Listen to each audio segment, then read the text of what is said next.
Hey, welcome to The Sinner and the Saint. I'm Melissa Bell. And I'm Allison Kane. And do you know what I'm not a fan of? Oh, what? I am not a fan of being on hold and then it counts down. Like, ooh, you're caller number 4. And then the piano music plays and ooh, you're caller number 3. Get me all excited. The hype was for real. You're next in line. You know what I was next in line for? To leave a daggone message. Oh. Girl. Oh. Yeah. You know, I'm not a fan of waiting for 20 minutes on hold and then saying you're next in line and then being hung up on. That happened to me last week. Did they talk to you or just hung up on you? No, it just disconnected. Oh, gosh. Y'all, it wasn't pretty last week. The Lord, as he always does, there were multiple layers that were adding to my dysfunction and frustration that he revealed to me. But he has the funniest sense of humor, because I got up and listened to on Sunday and listened to a church service, and then I went to a church service, 2 different churches, and both of the messages were on truth and grace. Ooh. I'm like, okay, God, I'm hearing you. Yeah. So how are you applying that to your life today? Well,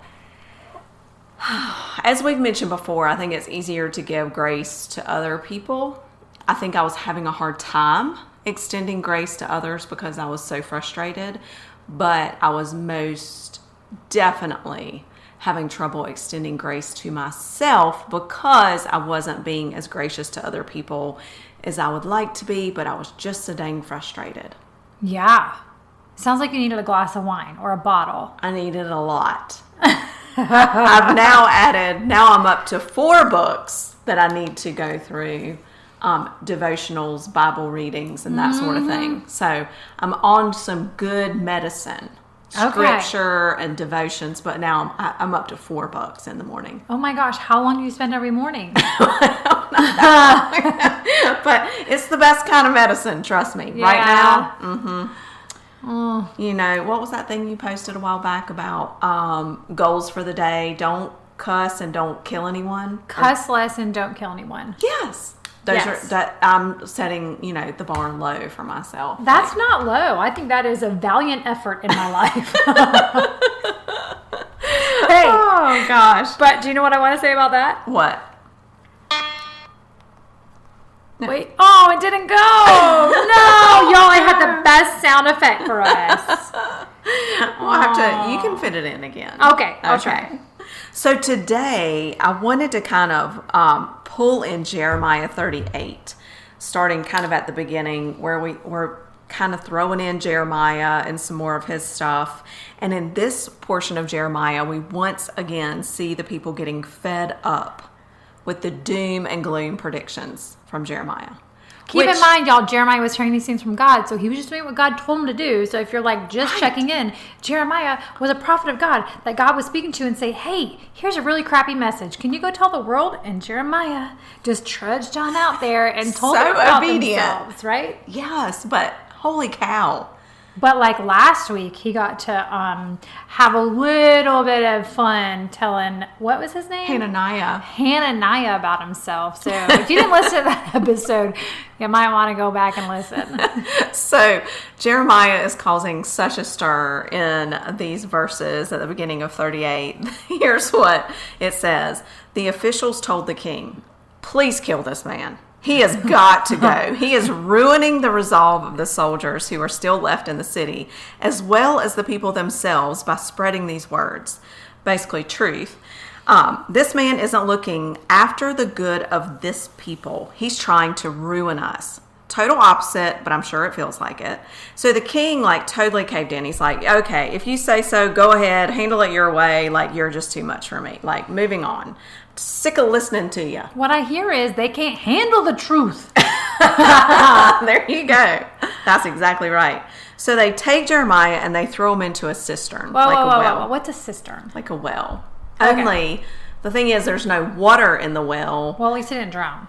Right. But there was mud. So he's like stuck in the mud, down there in the dark, all by himself. For how long? Like, I don't know exactly. Wasn't too long because someone intervened on his behalf with the king. And so the king finally said, fine, because you can tell the king doesn't really have a dog in this fight. Let's kill him. Fine. Whatever. Let's save him. Fine. Whatever. Oh, like a little the king, wishy-washy leader. I don't know about all that. I mean, he's like, whatever. I don't think he really cares. So, but thankfully he didn't care so much that he wanted to leave him in the mud. Right. So he eventually comes out. But I think that there are often so many times that, one, we've talked about this before, bad things do happen to good people. Mm-hmm. But then sometimes I feel, and I've been there, where it's like, okay, Lord, I've done everything you've asked me to do, that is obvious to me. Right. I could totally be missing stuff. But I've done what I thought that you have called me to, and things still are not working out. And here I am sitting in the mud. Thanks, buddy. Right. Like, what? Ever been there? Yeah. Sometimes when you speak out and it's not the popular truth, do you feel that these days? If it's not the popular truth, that's right. You can get a little backlash. Facts. And you're going to find yourself real alone. But the good news is, Jesus is your friend. Because if you are speaking the truth on God's behalf, He's got your back. Yeah. I think that's what was so cool about the reminders this past Sunday. The double reminder. We are called to share truth. Mm-hmm. But it's got to be seasoned with grace. Like, God doesn't give us the option. He doesn't say, all right, Melissa, you go tell truth, and Allison, you're in charge of grace. Well, why not? Well, I don't know. I mean, I would rewrite some things if I were in charge, but I'm not. Thank goodness I'm not in charge. Holy cow, thank goodness God is in charge. But God says you have to go out with truth and grace. You can't just pick one. It's got to be both. But it didn't sound like the message that he gave Jeremiah was like seasoned with grace. Well, I don't think he was just sharing some truth. I think it was grace because he's trying to save them. Right. To try to get them to repent, right? Yeah. He wasn't just like being all hateful and mean. And you should open up the book of Jeremiah this week and look back at some of the things he said. Like, you can see, it's kind of like reading the news. I love last week where God said, I'm going to wipe you off the face of the earth. Boom. Boom, yeah. That's right. Yeah. Mm-hmm. Next week we'll talk a little bit more kind of about that balance of God. Ooh, I'm going to need that because I don't have the seasons with grace part down. In fact, I was in a conversation yesterday and this particular thing was brought to a group of ours' attention. And so we were all just kind of popcorning, which I'm so proud I used that word you used.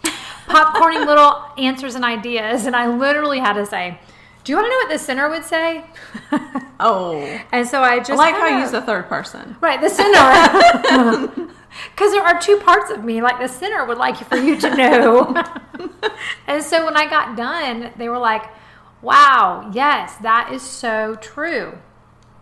But you got to say it nicer. And I said, never mind, I'm not going to respond. Well, right. And sometimes I get to the point in some situations and things where I'm just like, I'm over it. I'm done with grace. I've tried grace. It didn't work. Here you go. Yeah. I've said that out loud. And then sent an email. Please don't be like me. But so my question for you today, as you're listening out there, are you in a situation, or what situation have you ever felt as if God has kind of left you in the mud on, where you really felt as if you were being obedient to Him, you were doing what He had called you to do, but you were not receiving the effect that you thought you would at the moment? I mean, remember, Jeremiah did get out. I mean, he didn't die in that cistern, right? But I wonder, when he's down there, is he just like so faithful and Singing hymns and like, Kumbaya. God, you've got this. Thank you so much that I'm still alive in this mud and I know you're going to save me. Or was he like, the heck? I mean, I don't want to, I'm the doom and gloom guy. I'm out here doing all this stuff and here I am in the mud. Like, really? Couldn't we do a little better than this? Right. So first of all, I would just be like talking to them like, hey, come a little closer, boy. I'll pull you down here with me. We'll go at it. That's my problem. But also, maybe while in the mud, right, you're going to see the true colors of people while you're down there. Because if everything is going well and you're delivering this message from God, and it is a pertinent message, some people are sitting back to wait to see how people are going to respond to that before they decide how they're going to respond to that. Does that make sense? So true. And so by receiving a different response that no one was expecting, you're about to see the true colors of the people in your life. I like that. It's so true. I mean, think about, not everybody went and before the king and said, hey, this prophet of God doesn't deserve this. Let's pull him out of the mud. Like, you know, there are other things that'll get him. But we don't need to do this. He doesn't deserve this. Yeah, there was only one person that went before. And maybe, you know, I know it's different with like a king and all that. Maybe he was the only one who could get an audience with the king. But you get what I'm saying. Yeah, and you do have to be aware, is God calling you to be that one person that intervenes for somebody else that's catching some flack? Now, that's what I would like to focus on. So we can get so caught up in us being in the mud, being that person, but let's flick it around. You like that word, flick? Flick. I was like, are we flipping it, flicking it? Because flick would just like go across the room, but flip. We're going to flick it across. And we're going to put ourselves in that situation of the Ethiopian who had the opportunity, took a risk, took a chance. Courage. Oh my gosh. Yes. The courage and the strength and the hope and the faith to go before the king and say, hey, let me offer another option. Yeah. You know, like, we don't really want to do this to a man of God. He didn't really deserve this. But standing up for someone who the rest of the country and the leaders obviously just wanted him dead. So he was definitely going against the grain. And I feel as if that is something really difficult to do these days. 100%. Yep.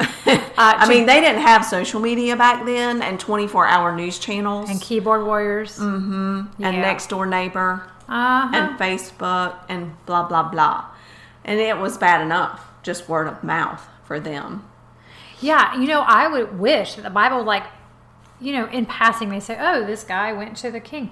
Tell us about that guy's life. Because that's the kind of courage we all want to have. So what were his daily habits? You know, like, that would be amazing. Maybe we can add that to the list of things we're going to ask God when we see him. Yeah. Can you rewind back to this book in the Bible, God?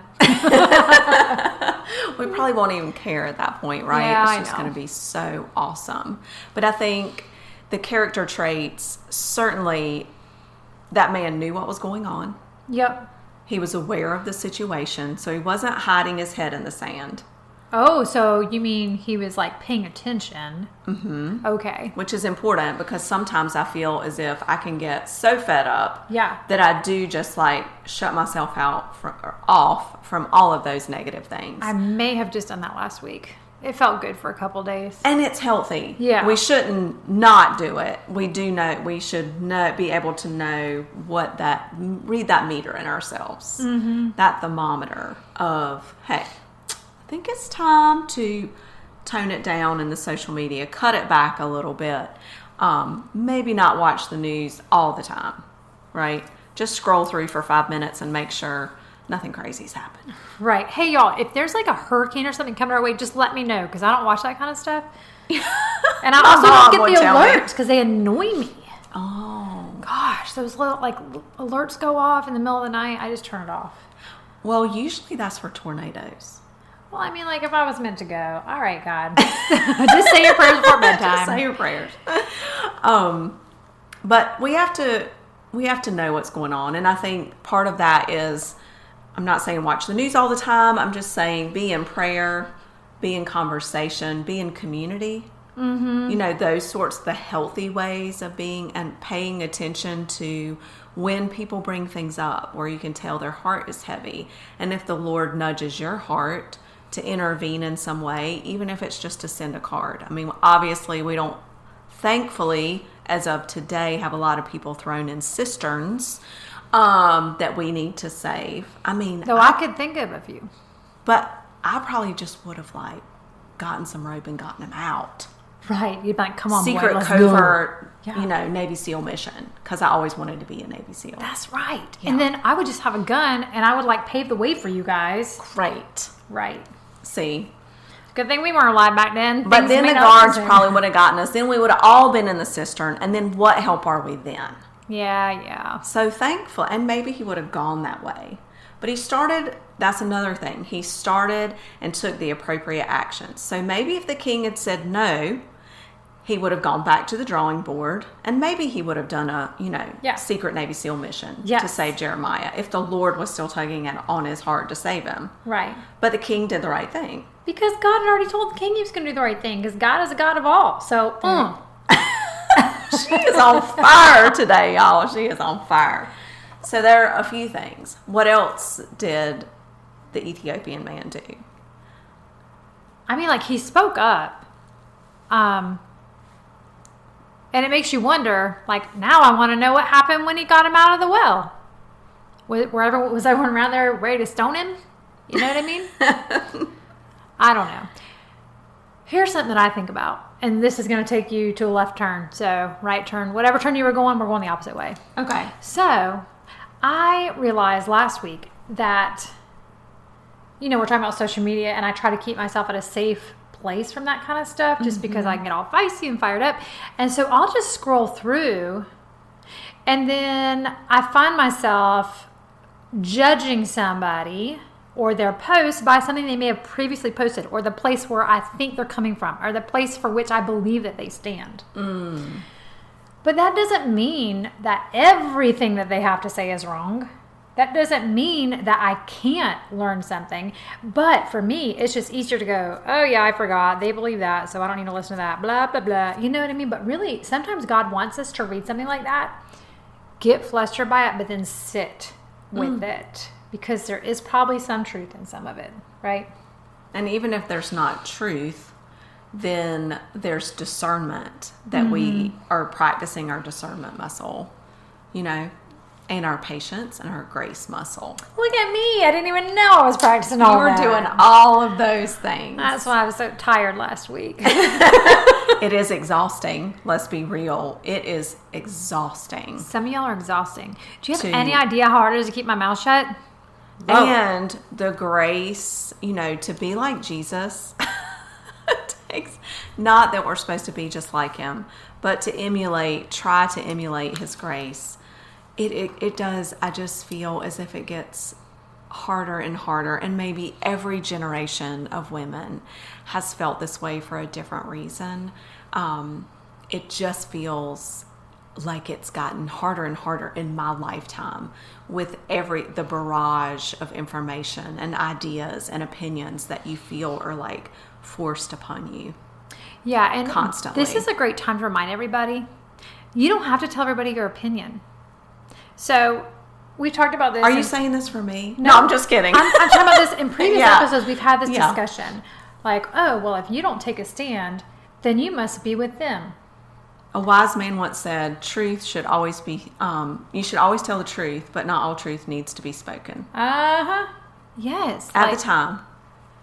It's just not everybody's business. Right. And if you're really concerned about me and want to know my truth, we would probably be on the back deck talking about it. Face to face is so much better. Yes. Yeah.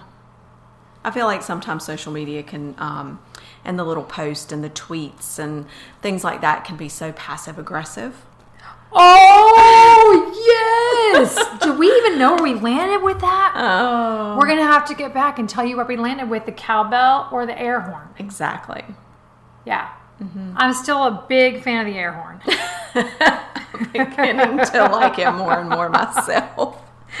Oh gosh. Yeah. Well, this week, as you're going throughout your week, we're just praying that you don't feel like you're stuck in the mud, or that you've been left behind in the mud.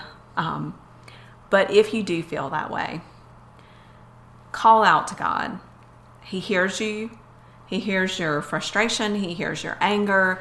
He feels your insecurity. He hears you, and He's sending someone. He is with you and for you, and He's probably sending someone.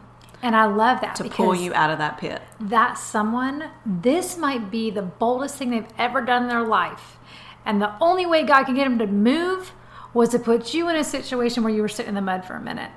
That's exactly right. And so sometimes our muddy pits are for someone else to feel God's power work through them and see God make a difference in their life. That's right. And so if you're not feeling like you're the one in the mud, maybe you're the one who sees and senses someone else that is down in that pit right now. Yeah. And you need to throw out a lending rope, a hand, a prayer, a card, whatever it is, to pull them out of that muck of the cistern. So we pray, and wherever you feel you are this week in that situation, that you go to the Lord and you find His strength and His courage and His hope and His patience and grace, and pull them out. Yeah, and if somebody's wearing you out on social media, you know what I say? Friends, you just got to wear them people out too. We got our own special way over here with the sinners. Air horn. Hey, thanks for joining us this week on The Sinner and the Saint. See you next time.